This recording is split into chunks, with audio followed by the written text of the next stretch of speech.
Me doctor Ramchandra Tupkari, retired professor of engineering from Visvesvaraya national institute of technology, Nagpur. रिटायरमेंटनंतर माझा आणि interest हा समाजशास्त्रीय विषयात वाढायला लागला. पूर्वीपासून होता थोडाफार, पण तो अधिक झाला. आणि त्यामुळे मी अनेक प्रकारचे विषय अभ्यासाला घेतले. त्यात इतिहास हा एक विषय होता. आणि या विषयात थोडंसं वाचन करता करता मला माझा परिचय जगप्रसिद्ध इतिहासकार अर्नॉल्ड टॉयनबी यांच्या आणि लेखनाशी झाला.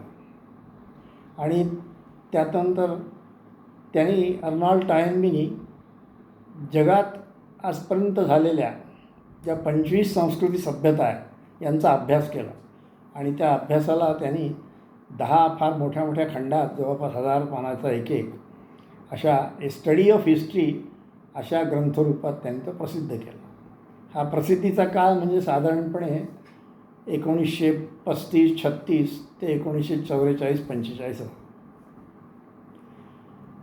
त्यांनी जगाच्या इतिहासात ज्या कुठल्या संस्कृती सभ्यता नामशेष झाल्या त्या का झाल्या याचा विशेष रूपाने आणि अभ्यास केला.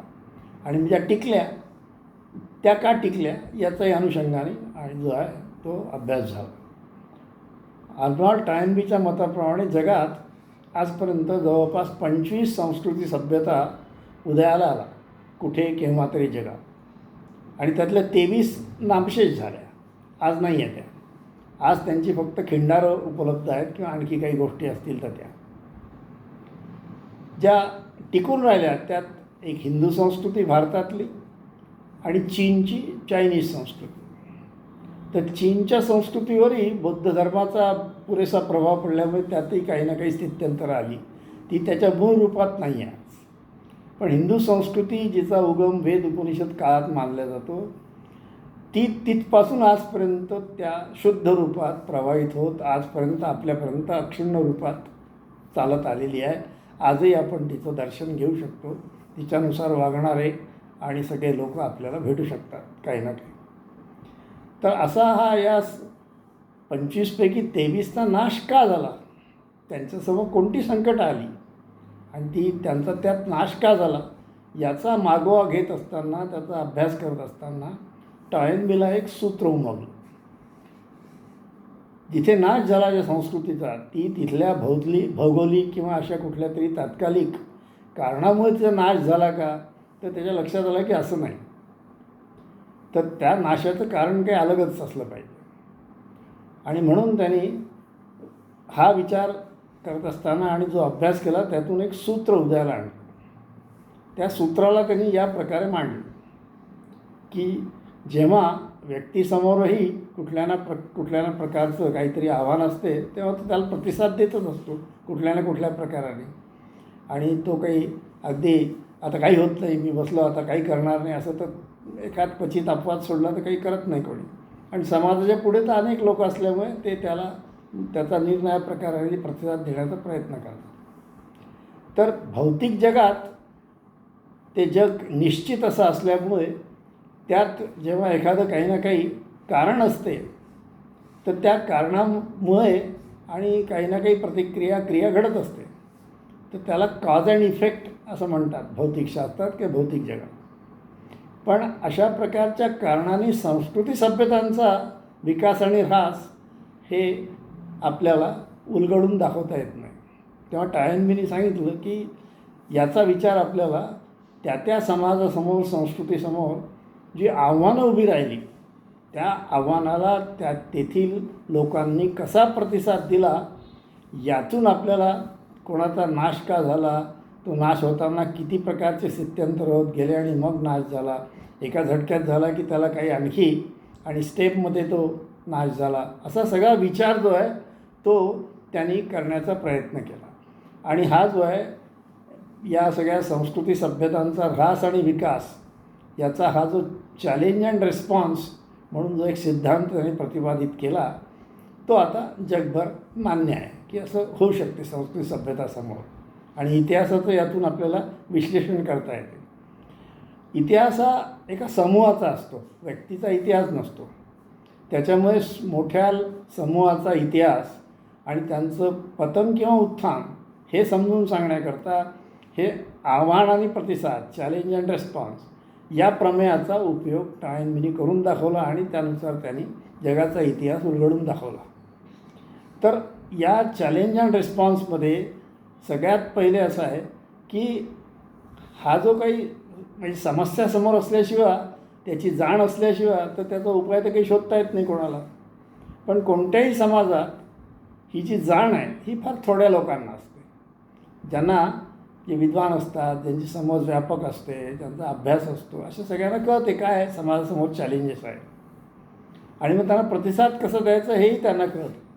तर टॉयनबी म्हणतो की हे सगळं जे आहे हे ज्यांना कळते त्यांना तो, आणि अल्पसंख्य जे आहे ते या प्रकारची जी लोकं असतात त्यांना तो क्रिएटिव्ह मायनॉरिटी म्हणतो. कारण त्यांच्यात प्रतिभा असते, काही ना काही नवीन विचार करण्याची, करून दाखवण्याची क्षमता असते. तर ही जी क्रिएटिव्ह मायनॉरिटी आहे ही त्या समाजात काही ना काही असतेच कोणत्या तरी प्रमाणात.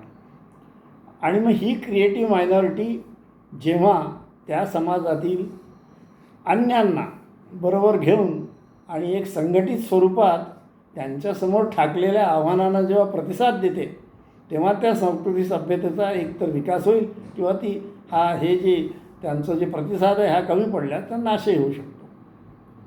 तर असा चॅलेंज अँड रिस्पॉन्स नावाचा सिद्धांत त्यांनी मांडला आणि त्यात ही जी क्रिएटिव्ह मायनॉरिटी आहे ही 10% असावी अशी त्याची एक अपेक्षा आहे. कमी जास्त थोडंफार असू शकते आणि उरलेल्या 90 मात्र यांना ती जी आव्हानं आहेत ती समजत नसतात. पण या 10% लोकांना स्वतःहून काहीच करता येत नाही. यांना विचाराची क्षमता असते पण त्या प्रकाराने शारीरिक आचाराची क्षमता नसते.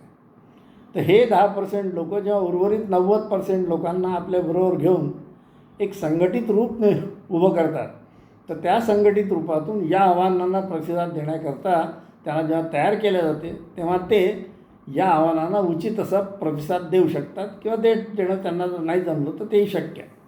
म्हणून या 10 आणि 90%चं असं संघटित रूप उभं झालं पाहिजे.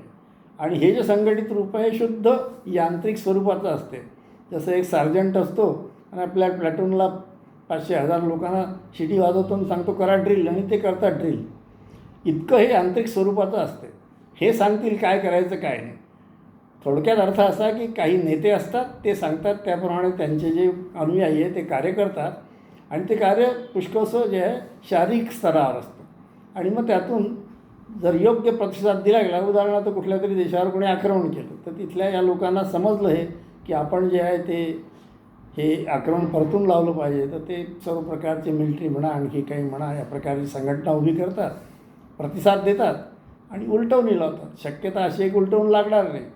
तेव्हा असा हा चॅलेंज अँड रिस्पॉन्स नावाचा एक सिद्धांत जो आहे त्यांनी प्रतिपादित केला आणि ह्याकरता 10% क्रिएटिव्ह मायनॉरिटीची अत्यावश्यकता त्यांनी प्रतिपादित केली आणि त्याच्याच आधारावर त्यांनी जगातल्या नाश पावलेल्या 23 संस्कृती सभ्यतांचा आणि इतिहास उलगडून दाखवण्याचा प्रयत्न केला. हा टॉयनबीचा जो आहे एक इतिहासकार म्हणून आणि त्याचं आपली ही जी आहे एक कॉन्ट्रीब्युशन आहे जगाच्या सगळ्या अभ्यासात. आता टॉयनबी हा काही समाजशास्त्रज्ञ त्या अर्थाने नव्हता, म्हणजे सोशो पॉलिटिकल थिंकर नव्हता. त्यांनी फक्त तो एक ॲकॅडमिक म्हणून त्यांनी जगात काय झालं त्याचं एक उत्तर शोधून काढलं आणि ते लोकांना सांगितलं. आता या बॅकग्राऊंडवर आपण थोडासा राष्ट्रीय स्वयंसेवक संघाचा विचार करू. राष्ट्रीय स्वयंसेवक संघ हा 1925 साली नागपुरात सुरू झाला. डॉक्टर केशव बळीराम हेडगेवार यांनी हा सुरू केला आणि सुरुवातीला एक 10-5 पोरं घेऊन त्यांनी खेळायला सुरुवात केली आणि त्यातून संघ नावाची संकल्पना साकारली. तो आज फार मोठा असा संघ परिवार म्हणून देश विदेशात उभा झाला आहे. आता डॉक्टर हेडगेवारांना आणि त्यांनासुद्धा या राष्ट्राच्या प्रगतीमध्ये खूप आणि सर्व प्रकारचं काम करण्याची इच्छा होती. त्यांना हिंदू समाजाच्या उत्थानाची कळकळ होती.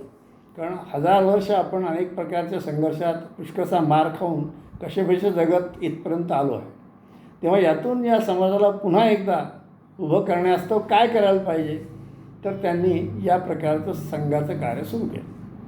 आणि वरकरणी हे साधारणपणे एक शाखा ज्याला म्हणतात, त्यात काही शारीरिक खेळ, काही थोडंफार बौद्धिक चर्चा, काही गाणं म्हणणं, गीत म्हणणं आणि प्रार्थना म्हणणं, याच्या पलीकडे त्यात काहीही वरकरणी दिसत नाही.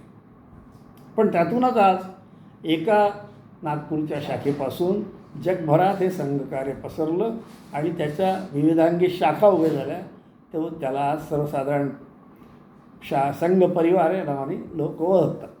तर हा जो संघटित परिणाम आहे आज झालेला, तर हाही डॉक्टरांनी त्यांना त्या आव्हानांना दिलेला एक प्रकारचा प्रतिसाद. हिंदू समाजासमोर एवढी आव्हानं होती, अनेक प्रकारच्या लोकांनी अनेक प्रकारची आव्हानांना प्रतिसाद देण्याचा प्रयत्न केला. गांधींनी स्वातंत्र्य हाच एक मुख्य उद्देश ठेवून त्या दृष्टीने संघटन उभं केलं, प्रयत्न केले आणि ते मिळवूनही दिलं, हे खरं आहे. पण डॉक्टर हेडगेवारांच्या मनात या समाजाच्या पुढे असलेली सर्व प्रकारची आव्हानं जी आहे त्यांना एक व्यापक आणि ज्याला म्हणतात स्टेबल असा रेस्पॉन्स देण्याचा प्रयत्न केला. आणि आता आपण जर तुलना केली थोडीशी, किंवा डॉक्टर हेडगेवारांनी दिलेला प्रतिसाद, त्याला मिळालं हे एवढं प्रचंड यश आणि हे व्यापक यश आहे. म्हणजे टॉयनबीच्या संस्कृती सभ्यतांच्या इतिहासात जो चॅलेंज अँड रिस्पॉन्स नावाचा सिद्धांत आहे, त्या सिद्धांताशी हे व्यवस्थित जुळते. कारण समोर चॅलेंज आहे, हिंदू समाजावर चॅलेंज उभं झालं होतं की आता नाश पावतो की काय होतं हा, तेव्हा त्यांनी त्याला उचित रिस्पॉन्स देण्याचा प्रयत्न केला. मार्गनिर्णय असू शकतात, प्रश्न त्याचा नाही आहे.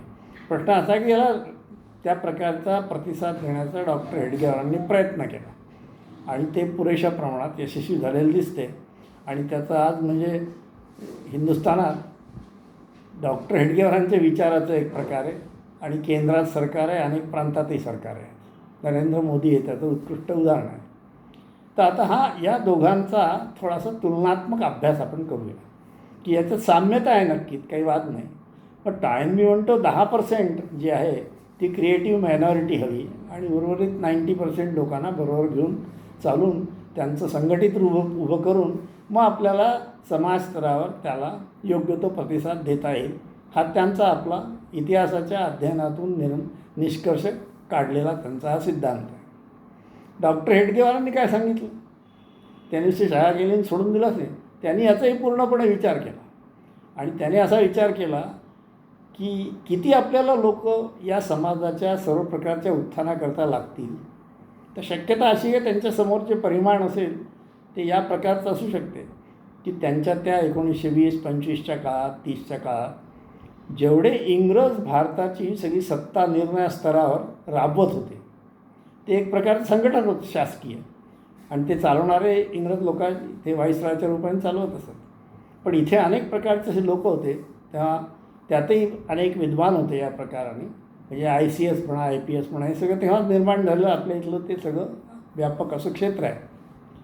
तर असे किती लोक आहे की जे सरकारी सेवेत आणि मिलिटरी म्हणून अशा प्रकारच्या आणि हे हिंदुस्थानला सर्व प्रकारे कंट्रोल करतात आणि ज्या दिशेने पाहिजे त्या दिशेने ते हिंदुस्थानला नेतात. अर्थात त्यांना हिंदुस्थानाची प्रगतीवरही काही इंटरेस्ट नव्हता, ते अधोगतीकडेच चाललं होतं आपलं. कारण आपल्या इथल्या सगळ्या आणि सर्व प्रकारच्या आर्थिक उलाढाल्या त्यांनी बंद केल्या आपल्या इथे, आणि कौशल्य आधारित सर्व प्रकारचं उत्पादन होतं ते त्यांनी बंद करून टाकलं आणि तिथलं औद्योगिक क्रांतीतून निर्माण झालेलं त्यांचं प्रॉडक्ट जे आहे ते इथे आणून ते विकत होते, इथून कच्चा माल घेऊन जात होते. हा त्यांचा झाला उद्योग होणं. पण डॉक्टर हेडगेवारांनी तो विचार करून एक मनाशी निष्कर्ष बांधला की आपल्याला राष्ट्रीय स्वयंसेवक संघाद्वारे एक 3% असे सक्रिय स्वयंसेवक म्हणजे क्रिएटिव्ह मायनॉरिटी शहरी भागात आणि 1% जी आहे ही खेडे भागात अशी जर निर्माण करता आली तर या देशाला आपल्याला जिकडे पाहिजे तिकडे घेऊन जाता येईल. तर इंग्रजसुद्धा कुठलंच प्रकारचं आव्हान हिंदू समाजासमोर उभं करू शकणार नाही असं त्यांच्या मनाचा सिद्धांत होता. आणि संघकार्य धीरे धीरे वाढत गेलं, त्याला वेळ लागला. त्यांना इच्छा होती की त्यांच्या जीवनात ते पूर्ण होईल, पण ते काही झालं नाही. पण हा जो सिद्धांत आहे मूलतः की या प्रकारचे काही क्रिएटिव्ह मायनॉरिटी आणि मग त्यांनी उर्वरित समाजाला बरोबर घेऊन आणि जी आव्हानं आहे त्याला प्रतिसाद देणं, हा मूलभूत सिद्धांत टॉयनबीनी त्याच्या आपल्या इतिहासाच्या अध्ययनातून मांडला. पण डॉक्टर हेडगेवारांनी टॉयनबीला काही वाचले नव्हतं. इनफॅक्ट डॉक्टर हेडगेवार जे आहे, ज्या काळात ते विचार करत तेव्हा टॉयनबी तेवढा प्रसिद्धीला आला नव्हता. तो नंतर तो इतिहास तज्ञ म्हणून जगभर प्रसिद्धीला पावला. तर डॉक्टर हेडगेवार त्यांचं काही नाव माहीत असायचं कारण नाही, त्यांनी तिचा इतिहासाचा असा अभ्यास केलाही नव्हता. ते तर सर्वसाधारण व्यावहारिक आणि जे आहे ते सामाजिक लीडर होते, सोशो पॉलिटिकल या अर्थाने. मग त्यांनी त्यांच्या डोक्यातलं हे चित्र पुढे एकदा कोणते त्यांना विचारलं की संघकार्य किती वाढवायचं आहे, आपल्याला कुठवर न्यायचं आहे, असा जेव्हा प्रश्न विचारला तेव्हा त्यांच्या एका पत्रात त्यांनी 1937 साली त्या स्वयंसेवक कार्यकर्त्याला जे पत्र लिहिलं त्याच उपलब्ध आहे त्यांच्या त्या पत्रात. त्या पत्रात त्यांनी म्हटलं की आपल्याला शहरात 3% आणि खेडेगावात 1% जर असे लोक उभे करता आले तर यातून हे सगळे 3% शहरी 97%ला उर्वरित आणि खेड्यातले 1% उर्वरित 99%ला बरोबर घेऊन आणि असं काही संघटित स्वरूप आणि संघटित प्रयास करतील की ते त्यांच्यासमोर असलेल्या कोणत्याही आव्हानाला योग्य प्रतिसाद देऊ शकतील. आता दोघांचाही सिद्धांत हा तात्विकदृष्ट्या एकच आहे, फक्त संख्यात्मक त्यात फरक आहे. टॉयनबी 10% क्रिएटिव्ह मायनॉरिटी म्हणतो, डॉक्टर हेडगेवार 3 आणि 1% या प्रकारचं प्रतिपादन करतात. त्यांचा आधार इथलं फक्त जीवन होतं हिंदुस्थानातलं. टॉयनबीचा आधार होता जगभराचा त्यांनी अभ्यास केला होता, ते होता आधार करता. पण टॉयनबीनी जो सिद्धांत मांडला तो डॉक्टर हेडगेवारांनी हा सिद्धांत मनात योजून त्यानुसार कार्य करून जेव्हा त्यांनी सुरुवात केली त्याच्या जवळपास किमान 10 वर्षानंतर आणि जो आहे तो टॉयनबीने आपल्या पुस्तकात तो सिद्धांत मांडला. डॉक्टर हेडगेवार की कधी फारसे लायब्ररीत गेले नाही, कधी अधिक अध्ययन करायला किंवा काही. ते एक व्यावहारिक आणि सोशो पॉलिटिकल लीडर होते. तर त्यांनी त्या वेळेची परिस्थिती पाहून आणि तसा निर्णय घेतला. आता या दोघात खरं म्हणजे टॉयनबीचा सिद्धांत जगाच्या इतिहासावर आधारलेला आहे. डॉक्टर हेडगेवारांचा सिद्धांत हिंदू समाजाच्या तत्कालीन स्थितीवर अवलंबून आहे. पण डॉक्टर हेडगेवारांचा सिद्धांतही मूलभूत तेवढाच आहे. म्हणजे टॉयनबीला जो सिद्धांत पहिले सुचला तो त्याच्या तात्विक चर्चेतून सुचला, पण डॉक्टर हेडगेवारांना जी कळकळ होती की या राष्ट्राच्या हिंदू राष्ट्राचं पुनरुत्थान करायचं असल्यामुळे याला काय काय लागेल, कसं होईल याचं पुनरुत्थान, याच्यासमोर असलेले विभिन्न जे आव्हानं आहे त्यांना योग्य प्रतिसाद देऊन आणि हा सगळा जो आहे आपल्याला पुनश्च एकदा इथे हिंदू राष्ट्र कसं निर्माण करता येईल, तर त्यांना त्यातून ते 3 आणि 1% सिद्धांत सुचला. दोघांचा कुठलाही संबंध याच्या आधी आलेला नाही. तर 3% आणि 1% त्या अर्थाने अगदी स्वतंत्रपणे आहे. कदाचित थोडासा टॉयनबीच्या आधीच म्हणजे टॉयनबीने ते सिद्धांत मांडले 1935-36 पासून काहीतरी पुस्तकाच्या रूपात. आधी त्यांनी अभ्यास केला आणि त्यात त्यांना जाणवलं असेल ते त्यांनी शब्दात उतरवलं. मग पण डॉक्टर हेडगेवारांना 1925च्याच आधी माहीत झालं होतं की आपल्याला असं असं करायचं आहे आणि ही आवश्यकता आहे.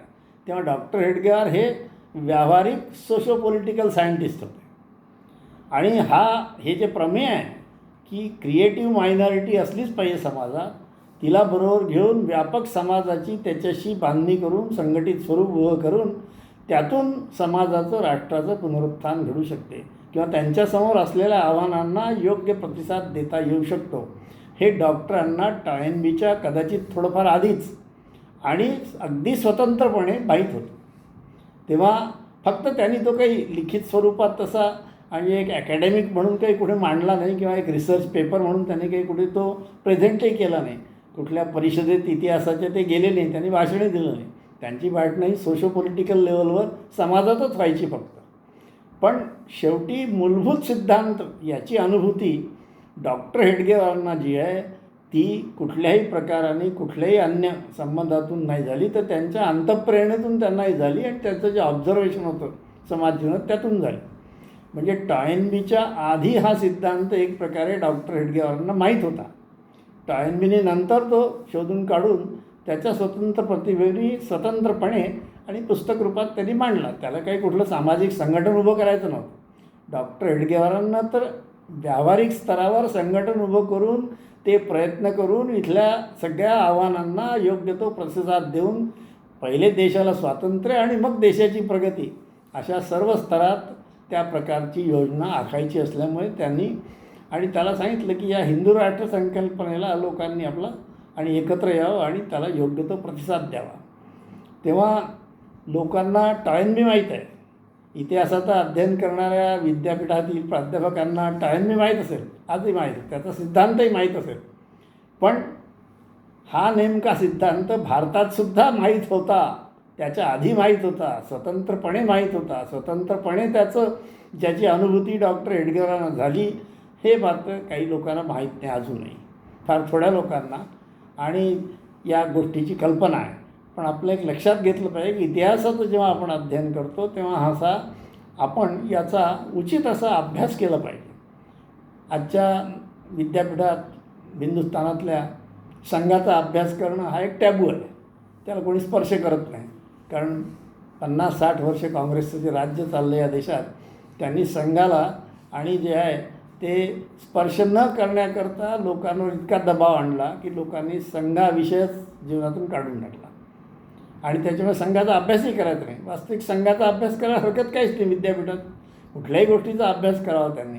तेव्हा त्यांनी जर संघाचा अभ्यास केला, त्यांनी जर संघाच्या आर्काईव्हमध्ये जाऊन आणि या प्रकारांचे काही आणि वाचण्याचा प्रयत्न केला तर त्यांना असं लक्षात येईल की टॉयनबी जे म्हणतो ते टॉयनबीच्या आधी अगदी स्वतंत्रपणे डॉक्टर हेडगेवारांना ती संकल्पना पूर्णपणे माहीत होती आणि त्या संकल्पनेनुसार त्यांनी संघाचं कार्य सुरू केलं. त्याला वेळ लागला ही गोष्ट खरी आहे, पण ते त्यांनी कार्य सुरू केल्यामुळे 3 पिढ्या लागल्या त्याला त्या प्रकारचं संघटन उभं करायला. आणि त्यानंतर कुठे 1914मध्ये त्यांच्या संकल्पनेतलं सरकार केंद्रात आलं, प्रांतात आलं अनेक ठिकाणी, आणि त्यांना जे पाहिजे तशी परिवर्तन समाज जीवनात ते घडू शकून राहिले. म्हणजे परिस्थितीला योग्य प्रकारे त्या आव्हानांना प्रतिसाद देण्याकरता जी आवश्यक स्थिती आहे ती जवळपास 50-60 वर्षानंतर संघाच्या समोर आली. हे खरं आहे. पण त्यातून आज आपल्याला दिसते की हिंदुत्वाचा जागर किती झालेला आहे, तर तो या सगळ्या संघाच्या प्रयत्नामुळेच झालेला आहे. अर्थात बाकीच्यांचे सगळे प्रयत्न त्याला आणि जे आहे ते सहाय्यभूत ठरलेच आहे, वादच नाही काही आहे. पण मूलभूत सिद्धांत हा डॉक्टर हेडगेवारांचा आहे. तेव्हा खऱ्या अर्थाने अभ्यास करत असताना अशा प्रकारचा शोध घेण्याची आवश्यकता आहे. याच्यावर आणखीही भाष्य ज्यांना अभ्यास करून करता येईल त्याने अवश्य करावी. आणि मी जे म्हणतो की तो जो सिद्धांत आहे तो डॉक्टर हेडगेवारांना पूर्वीच माहीत होता. अर्नॉल्ड टॉयनबीनी मात्र तो सिद्धांत त्यांच्या आपल्या खडतर अभ्यासातून आणि एक ॲकॅडमिक म्हणून ऑक्सफर्ड युनिव्हर्सिटीतल्या एक प्रोफेसर म्हणून त्यांनी त्याचं प्रतिपादन केलं आणि ते त्यांच्या नावाने प्रसिद्ध आहे. संघाला काही प्रसिद्धीच मिळाली नाही. आजही संघ फारशी प्रसिद्धी करत नाही आणि करत नसला असं करायची इच्छा असली तर बाकी लोक त्याला प्रतिसादही फार कमी देतात. पण शेवटी सत्य हेच. तेव्हा ते सत्याचं आपल्याला सत्याची ती अनुभूती व्हावी याकरता मुद्दाम हा व्हिडिओ मी केलेला आहे. आणि यातून आपण लक्षात घेतलं पाहिजे की डॉक्टर हेडगेवारांची प्रतिभा किती प्रचंड मोठी होती. त्यांना त्या सगळ्या गोष्टीचं किती ज्ञान होतं. देशासमोर राष्ट्रासमोर असलेल्या आव्हानाचं त्यांना स्वरूप नक्की कसं माहीत होतं आणि त्यांनी त्याला किती योग्य प्रकारे प्रतिसाद दिला. याच्या उलट ज्यांना स्वातंत्र्यप्राप्तीकरता ज्यांनी ध्येय ठेवून केलं स्वातंत्र्य तर मिळालं, पण पुढे काय हे माहीत नसल्यामुळे त्या स्वातंत्र्याचे पुष्कळसे जे 3-13 आपण नंतरच्या 50-60 वर्षात वाजवलेसुद्धा. हेही वस्तुस्थिती आहे. आता कुठे नरेंद्र मोदी त्यांना धीरे धीरे सावरतात आहे त्या दृष्टीने आणि राष्ट्राला प्रगतीच्या दिशेने नेतात आहे.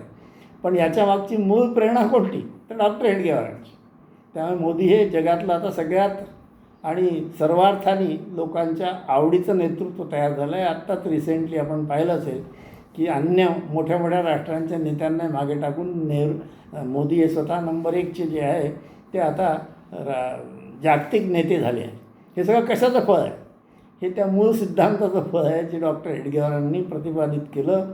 ते 1925 साली साकारण्याकरता त्यांनी शाखा नावाची गोष्ट सुरू केली आणि मग कोणी प्रश्न विचारला म्हणून त्यांनी त्याला लिखित स्वरूपात शब्दबद्ध केलं, एवढंच, बाकी काही नाही. तर असा हा एक सिद्धांत आहे.